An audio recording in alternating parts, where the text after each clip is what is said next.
Pondok Pesantren Ikhwan Muslimin putra dan putri berpusat di Sulawesi Selatan, tepatnya Perumahan Hertas Madani, Kabupaten Goa, sementara menjalankan pembangunan baik untuk putra maupun putri.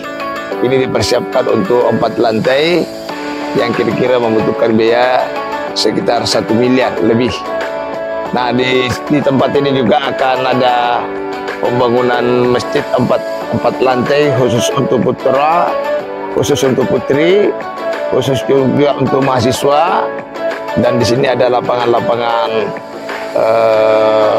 bola, lapangan voli bagi santri-santri putra, dan ada kolam ikan, dan ada supermarket yang ada di dalamnya. Jadi harap bantuan kepada sahabat-sahabat saya agar dapat memberikan partisipasi.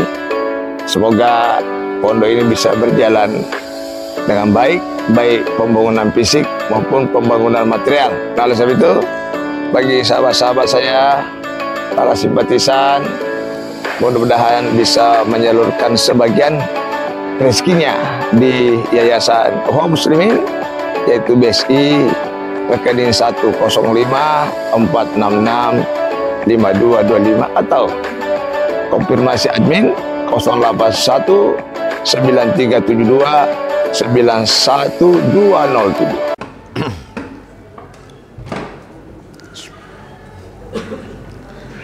Alhamdulillah Alhamdulillah fatirus samawati wal ardh ja'ilil malaikati rusula uli ajnatin masna wa thulatha wa ruba' yazidu fil khalqi ma yasha' innallaha ala kulli syai'in qadir.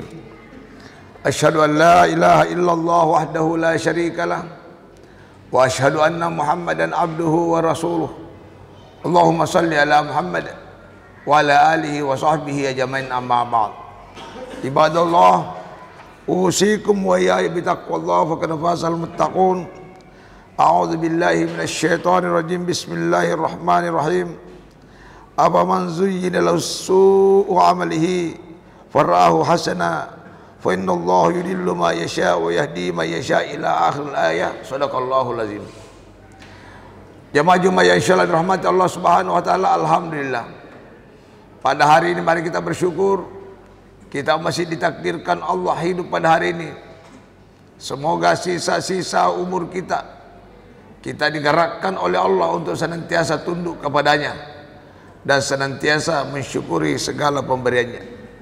Salawat kepada Rasul teladan bagi kita, tentunya sebagai pengikut yang telah berikrar bahwa Muhammad adalah Rasulnya. Senantiasa tiada cara lain dalam kehidupan ini kecuali mengikuti nasihat-nasihat Rasulullah Sallallahu Alaihi Wasallam. Salah satu orang yang mencintai Nabi pasti sering membaca hadis-hadis Nabi, pasti mempunyai buku-buku tentang riwayat-riwayat Nabi, karena tidak mungkin kita mengenal Nabi lewat taklim 15-20 menit ini. Tiap hari 1 jam 2 jam kita diskusikan dan kita belajar mengamalkan. Saya akan cobakan membuka surah Fatir ayat 8 dan seterusnya. A'udzubillahi minasyaitonirrajim. Bismillahirrahmanirrahim. Afaman zuyyina lahu su'u 'amalihi fara'ahu hasana. Zuyyina di situ dijadikan indah perbuatan-perbuatan buruk, ya, menjadi satu profesionalisme di dalam hal menjalankan keburukan, sudah jadi indah. Bahkan fara'ahu hasana sudah menjadi suatu kebaikan. Jemaah sekalian, biasanya orang yang sudah dijadikan indah perbuatan buruk, hanya hidayah dari Allah yang bisa merubahnya. Yang sudah terbiasa mencuri, yang sudah terbiasa korupsi, yang sudah terbiasa berzina, menipu orang, hanya hidayah yang bisa merubahnya. Zuyina, beda zayyana. Kalau zuyina sudah formulasi dari Allah. Kalau zayyana, ya mudah-mudahan masih bisa istighfar, merasa ada kesalahan. Tapi kalau sudah Allah ciptakan, itu sudah berat. Kapan orang bisa jadi zuyina? Zuyina al-husu biasanya sudah agak dewasa. Jarang anak kecil itu jadi preman. Jarang anak-anak kecil jadi peminum. Jarang anak kecil jadi tukang tipu. Hanya lingkunganlah yang membentuk. Didikan orang tua yang lalai. Akhirnya anak kita menjadi preman, menjadi buruk akibat karena kondisi lingkungan dan tidak diperhatikan oleh orang tuanya. Jamaah yang syallah rahmati Allah Subhanahu wa taala. Saya tadi malam ditelepon penelpon gelap menyampaikan bahwa diharapkan seluruh orang tua santri menjemput putrinya. Akhirnya ada yang datang. Dan yang mengherankan, seluruh santri di grup ditelepon agar menjemput. Kita evaluasi apa motifnya, apa motif keuangan, apa motif pemerasan. Rupanya fenomena terakhir ada pembunuhan dengan mutilasi yang mempunyai harga yang tinggi, manakala anak tersebut dibunuh masih posisi hidup karena organ-organ tubuhnya akan dijual. Ini semua ya perbuatan-perbuatan yang buruk menjadi indah hanya dengan uang 100-200 juta rela membunuh anak yang baru-baru terjadi di daerah Paropo. Begitupun kejahatan-kejahatan yang lain hampir setiap saat. Penipuan-penipuan di media sosial, penipuan-penipuan melalui alasan tabrakan, dan tiap hari berproses berganti demi masa, demi waktu. Kalau sudah jebol, ganti lagi model. Saya lagi terakhir pada hari Sabtu dikirimkan WA pejabat, gambarnya adalah Wakil Bupati Goa. Assalamualaikum Ustaz Hasan, apakah betul Bapak punya pondok? Betul. Maaf, ada sumbangan sedikit. Dikirimlah sumbangan 10 juta. Maka gembiralah staf saya bahwa diberikan sumbangan 10 juta rupiah. Dan ada struknya tentang bukti daripada sumbangan tersebut. Menjelang beberapa waktu menelpon lagi, tolong dikirimkan 2.500 kepada rekening ini karena itu kelebihan. Saya juga berpikir mau dicek, tidak ada cek, nanti hari Senin, biasanya dilakukan hari Sabtu sehingga tidak ada waktu mencek. Kalau rekening pribadi bisa dicek. Begitu disuruh mentransfer, saya tidak akan lakukan. Rupanya juga bentuk penipuan-penipuan dan sudah banyak yang korban. Mungkin bocor lagi, ada lagi yang baru. Inilah kira-kira gambar mas kalian. Zuyyina lahu su'u amalihi. Dia melihat indah tentang perbuatannya. Fa innallaha yudhillu man yasha' wa yahdi man yasha'. Dan Allah akan beri hidayah kepada dikehendaki, dan Allah juga akan menyesatkan kepada siapa dikehendaki. Bagaimana kriteria orang yang dikehendaki oleh Allah? Bagaimana bentuk orang yang dikehendaki oleh Allah? Tentunya kita hanya tunduk kepadanya. Mungkin ada orang yang tidak layak dikehendaki berubah-berubah. Ada juga yang layak kehendaki berubah, tidak juga berubah. Jemaah yang syallah rahmati Allah Subhanahu wa taala, melakukan saja ibadah salat, ibadah puasa, belum tentu salat kita diterima. Apakah betul kita karena Allah? Ataukah hanya kebiasaan? Ataukah ada motif-motif yang lain? Nah, oleh sebab itu banyaklah mendekatkan diri kepada Allah Subhanahu wa taala. Namun pandangan mata orang yang sholat, yang buka Quran, bayangan-bayangan kebahagiaan dunia yang akhir adalah bayangan-bayangan kasar, jauh lebih baik daripada jauh sama sekali. Fala tazhab nafsuka alaihim hasarat. Janganlah engkau bersedih wahai Muhammad ketika orang tidak mau tunduk kepada Allah. Ketika engkau mendakwakan Islam, hanya segelintir kecil yang mau tunduk, mau menginjak masjid, baca Quran, jangan kau sedih dengan kepembangkangan mereka. Tidak usah. Itu saja 2-3 orang yang kau pupuk bersama-sama. Jangan kita terganggu, membawa emosional dengan mengatakan, bagaimana ini orang jauh kepada Allah. Jangan. Bukan tugasmu itu Muhammad. Ini larangan dari Allah. Tazhab nafsuk alaihim hasarat. Innallaha alimun innallaha alimun bima yasnaun. Allah sudah tahu. Tidak usah kau pusing yang tidak mau tunduk. Tugasmu hanya bicara saja. Dan niatnya kau bicara agama, niatkan dirimu sendiri minimal. Sering kau mengulangi, kau tidak terperosok kepada keburukan. Jadi dakwah Islam minimal untuk diri, bukan untuk orang lain. Kalau ada jamaah yang mendengarkan kalimat Allah dan terpengaruh, berarti itu adalah merupakan sudah rezekinya yang diberikan oleh Allah. Wallahu alladzi arsala riyaha fatuthiru sahaban fasuknahu ila baladin mayyitin fahiya nabil ar. Allah Subhanahu wa taala memperlihatkan kebesarannya, menciptakan angin, mendorong awan untuk apa? Ila baladin mayyitin fahiya nabihi, untuk menurunkan hujan, untuk menghidupkan daerah-daerah yang kering, daerah-daerah tandus. Bayangkan kalau tidak ada musim hujan di Desert Selatan, berapa ribu hektar tanah yang tidak jadi. Kita mau makan dari mana? Pasti kita ekspor lagi gandum dan lain-lain sebagainya. Subhanallah. Mungkin karena masih banyak orang-orang baik yang dekat kepada Allah, sehingga Allah masih menurunkan rahmat. Allah Subhanahu wa taala punya kehendak. Tidak ada manusia bisa menurunkan hujan, jemaah sekalian. Tidak ada manusia yang tidak bisa menghidupkan padi. Jangan semua kita mengatakan itu adalah kondisi alam, terjadi begitu saja. Ada penciptanya, dan inilah digambarkan oleh Allah dalam ayat 9. Saya, kata Allah, saya semua itu. Yaitu apa? Baladim mayyitin fahyana bil arda ba'da mautiha kadzalika nusyur. Itu satu gambaran dari kering menjadi subur, dari subur menjadi kering.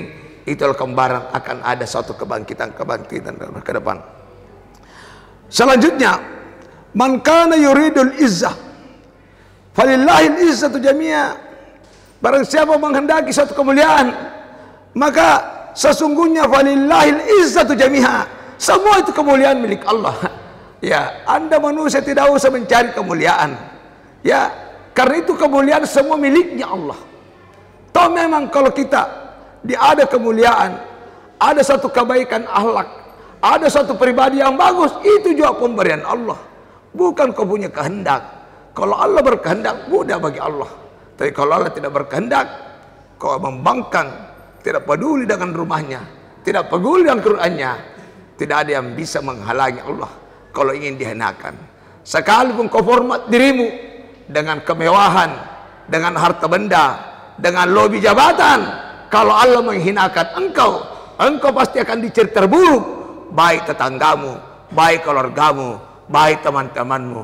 Berbuatlah tunduk kepada Allah. Allah akan menggerakkan hati manusia melihat engkau adalah hamba-hamba yang baik, hamba-hamba yang taat, yang senantiasa berjalan di muka bumi tidak congkak, yang senantiasa begitu ada komando azan, dia memperlihatkan saya ini adalah hamba yang tunduk kepada engkau ya Allah. Oleh sebab itu, salah satu ciri orang tunduk, cepat dia parkir mobilnya ketika ada komando azan. Tapi lewat duhur, lewat asar, dengan pertimbangan malas, dengan pertimbangan penuh parkiran, dengan beberapa pertimbangan, jangan pernah bermimpi Allah akan mencintai hambanya yang menempatkan ketaatannya adalah sisa-sisa waktu. Jemaah sekalian rahmati Subhanahu wa taala. Ilaihi yas'adul kalimu thayyibu wal amalu shalihu yarfa. Dan orang yang tunduk kepada Allah, al kalimut thayyib, kalimat-kalimatnya ada kalimat-kalimat tauhid. Semua pembicaranya pasti lari kebesaran Allah. Semua pembicaranya pasti lari ke kekuasaan Allah. Dirinya sudah tidak ada, yang ada adalah kekuasaan Allah. Apapun pujian kau tempatkan pada dirinya, apakah dia milioner, apakah dia pejabat, tetap dia mengatakan ini hanya titipan saudara. Jangan kau bangga dengan titipan ini, tapi banggalah manakala saya masih berjalan di atas jalan yang diridhoi Allah Subhanahu wa taala. Apa arti jabatan malas salat? Apalagi menempatkan jabatan untuk kepentingan dunia. Ya, begitu kita menghadap untuk suatu urusan, dipersulitlah supaya diberikan amplop. Tidak ada ini, persyaratannya ini, harus ini, pulang lagi orang. Besok banyak lagi persyaratan. Begitu disodorkan amplop, langsung tanda tangan seketika. Na'udzubillahi min dzalik. Tapi orang-orang yang diberi hidayah oleh Allah, Kalimat thayyibah biar kau kasih, jangan engkau jerumuskan aku ke neraka, saudara. Saya punya tugas meladeni umat, meladeni rakyat, sesuai saya digaji oleh negara. Mari saya tanda tangani, saya akan permudah urusanmu, semoga Allah mempermudah juga urusanku. Dan jangan kau memberikan sesuatu, toh memang kalau saya bekerja di luar jam dinas itu tidak apa-apa sebagai hadiah. Nah inilah kira-kira orang yang diberi hidayah di sisi Allah. Mudah-mudahan dengan ayat ini merangsang kepada kita. Muncullah iblis, ambil itu, kau lagi butuh, cicilan rumahmu, tanahmu, motormu belum selesai, ambillah, kapan lagi? Akhirnya kita mengambil, baru sedikit kita ambil, mungkin 2-3 juta, jadi nikmatlah 3 juta, menjadi 5 juta, menjadi 10 juta. Akhirnya memberikan makanan kepada anaknya uang haram, dan anaknya di sekolah di mana pun juga, mau di sekolah pondok, mau sekolah penghafal, kalau yang diberikan anaknya kiriman-kiriman pembayaran pondok, maka anaknya akan jauh daripada agama karena telah memberikan suatu makanan-makanan yang haram. Kulu mimma fil ardi halalan thayyiba wa la tattabi'u khutuwatis syaitan. Begitu sebabnya wal amalu sholih yarfahu, orang yang sudah tegas mengatakan tidak ada Tuhan selain Allah, sikapnya bahwa Allah yang berdaulat di muka bumi ini, ajarannya lah yang berhak diikuti manakala kita ingin melakukan kebaikan. Kalau ajaran-ajaran Tuhan kita lakukan, sekira tidak akan ada pertikaian, tidak ada pemberontakan di Morowali yang melahirkan lagi korban antara pribumi dan Cina dan lain sebagainya. Akan tetapi kita sudah jauh dengan agama Allah, jarang membaca Quran. Jangan ke Morowali, di dalam rumah tangga sendiri belum tentu kita bisa akur karena kita sudah terlalu jauh daripada agama Allah Subhanahu wa taala. Walladzina yamkuruna bis-sayyiati yamkuruna as-sayyiati lahum adzabun syadid. Begitu juga orang yang jauh kepada Allah, suka memiliki budaya, suka menipu, suka membuat rekayasa-rekayasa untuk kepentingan pribadi dengan hancuran orang lain. Itulah orang-orang yang jauh kepada Allah. Ya mumpung ada kesempatan, cari kerja tempat basah supaya dia bisa korupsi. Ya kalau korupsi di tempat besar kamu baik, tapi begitu banyak juga berita dia korupsi panitia masjid. Di mana logikanya? Biasanya kalau penjahat itu kalau bicara masjid agak takut. Wah, masjid pun dia korupsi. Nauzubillahi min dzalik. Ya, wa makaru ulaika huwa yaur. Ya oleh sebab itu semua tipu daya juga akan dihancurkan oleh Allah Subhanahu wa taala dengan caranya Allah sendiri. Tidak akan pernah bahagia orang suka melakukan tipu daya. Mungkin keuntungannya 1 miliar 2 miliar habis di rumah sakit, habis di operasi, atau habis dengan gejala-gejala yang lain. Yang terakhir ayat 11, wallahu khalaqakum min turabin tsumma min nutfatin tsumma jalnakum azwaja. Allah menciptakan manusia dari tanah. Dari mana lagi? Tsumma min nutfah. Manusia itu dari setetes mani. Apa yang kau banggakan? Kau itu dari setetes mani yang kotor, dari orang tua. Kemudian tsumma ja'alakum azwaja, baru diciptakan engkau berpasang-pasangan. Ya, yang menentukan jodohnya si A si B, supaya kau tunduk kepada Allah, melahirkan generasi yang tunduk kepada Allah. Wa ma tahmilu min unsa wa la tad'u illa bi ilmihi. Tidak ada wanita yang hamil, yang beranak kecuali dengan izin Allah dari ilmunya. Tidak ada yang bisa melahirkan kecuali dengan ilmunya Allah Subhanahu wa taala. Wa ma yu'ammaru min mu'ammarin wa la yanqusu min umrihi. Dan tidak ada juga manusia dipanjangkan, dipendekkan. Semua ada waktunya. Kalau belum waktunya kita tidak akan mati, tapi kalau sudah waktunya tidak akan bisa memanjangkan. Kehebat apapun dokter tidak bisa memanjangkan umur. Secanggih apapun kalau bukan ajal. Maka tidak usah takut dengan kematian. Sudah ada waktunya. Allah mengatakan illa fi kitab, adalah tempatnya. Tapi jangan juga bunuh diri. Buan 50 meter. Kalau saya tidak mati hari ini, kalau buka jalanku saya tidak mati hari ini, itu tidak benar. Itu cari mati. Tetap kita berjalan di atas jalan yang benar. Atau balap-balap, ya saya tidak mati kalau bukan izin Allah.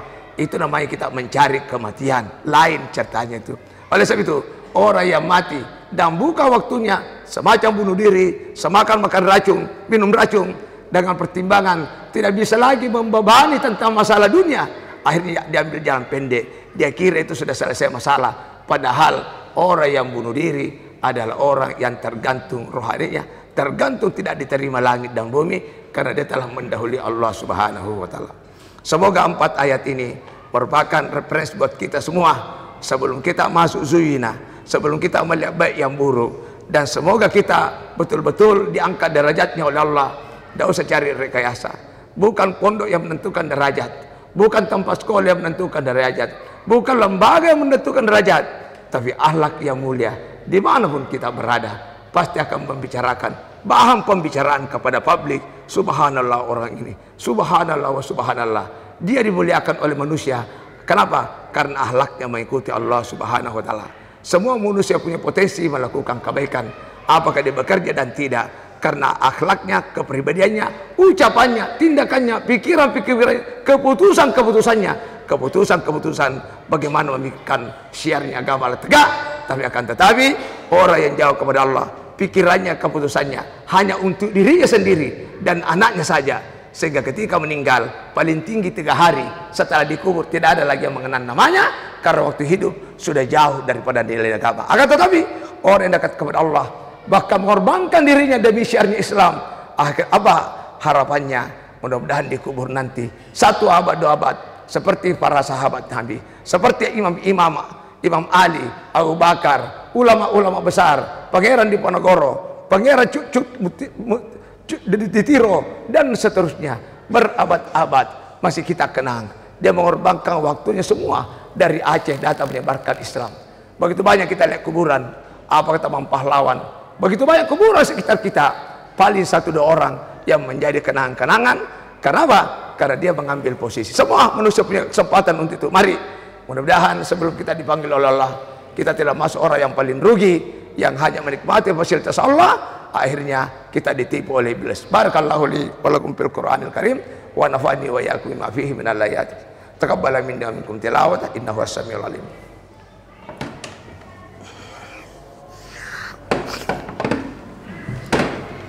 Alhamdulillah an'ama alaina bil iman wal Islam. Asyhadu an la ilaha illallah wahdahu la syarikalah wa asyhadu anna Muhammadan abduhu wa rasuluh. Allahumma shalli ala Muhammadin wa ali Muhammad kama shallaita ala Ibrahim wa barik ala Muhammad wa ali Muhammad kama barakta ala Ibrahim fil alamin innaka Hamidum Majid. Allahumma ighfir lil mu'minina wal mu'minat wal muslimina wal muslimat al ahya'i minhum wal amwat wa ya qadiyal hajat. Ya Allah ya Rahman ya Rahim, turunkanlah hidayahmu kepada hamba-hambamu ya Allah, khususnya yang ada di perumahan kami ya Allah, khususnya yang ada di rumahmu ini ya Allah. Maafkanlah kami ya Allah, ampunilah dosa-dosa kami baik sengaja maupun tidak sengaja karena ketidaktahuan. Ya Allah, iblis yang senantiasa mengikuti kami, yang senantiasa membisikkan kami agar tidak membaca firman-Mu, yang senantiasa menggoda kami agar tidak menginjak rumah-Mu, yang senantiasa menggoda kami agar tidak melakukan bagaimana meneruskan cita-cita Nabi-Mu. Pada hari ini kami memohon ampun kepada-Mu ya Allah. Kami memohon doa kepada Engkau ya Allah, gerakkanlah hati kami untuk melakukan hal-hal yang diperintahkan oleh diri-Mu ya Allah. Ya Allah ya Rahman ya Rahim, kami yakin kalau doa hari Jumat Kau terima, kami yakin kami akan berjalan di atas jalan yang benar ya Allah. Akan tetapi manakala doa kami tidak tembus ke arah-Mu ya Allah, karena dosa-dosa kami begitu berat, tidak ada yang bisa memperbaiki kami kecuali izin-Mu ya Allah. Ya Allah, sebelum Engkau mencabut nyawa kami, Engkau masih berikan kesempatan kepada kami. Izinkanlah kami untuk melakukan kebaikan, dan jadikanlah kami melakukan kebaikan terasa bahwa itu adalah cahaya dari Engkau ya Allah. Allahumma rabbana atina fid dunya hasanah fil akhirati hasanah wa qina adzabannar. Ibadallah, innallaha ya'muru bil adli wal ihsan wa ita'i dzil qurba wa yanha 'anil fahsya'i wal munkar wal baghi ya'idukum la'allakum tadhakkarun. Wa la dzikrullahi akbar. Wallahu ya'lamu ma tasnaun. Aqimis shalah. Anak muda.